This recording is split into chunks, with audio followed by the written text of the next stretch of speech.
Hi friends, అన్నీ ఎక్కువ వేపకూడదు, కొంచెం పచ్చి పచ్చిగానే ఉండాలి. లైట్గా వేయించుకొని తర్వాత వేరుశనగ పప్పు వేసేయాలి. దాంట్లో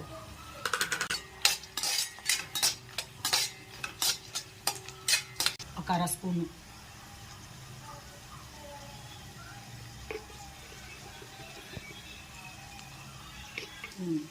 ఎక్కువసేపు నానబెట్టకూడదండి పోహాని.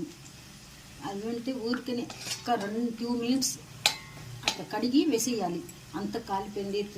ఎర్రగడ్డ, పచ్చిమిర్చి తర్వాత మనం పోహా వేసేయాలి. ఎక్కువ నానిందంటే ముద్దగా వచ్చేస్తుంది, బాగుండదు, టేస్ట్ ఉండదు.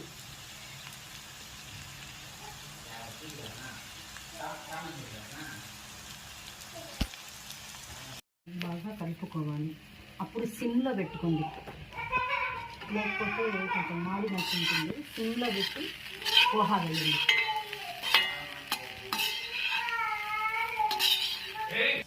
సన్నంగా తరిగిన కొత్తిమీర,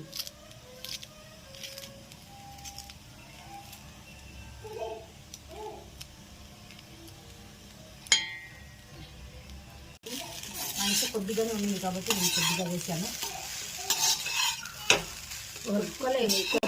వేడి పోహా సర్వ్ చేసుకుందాం.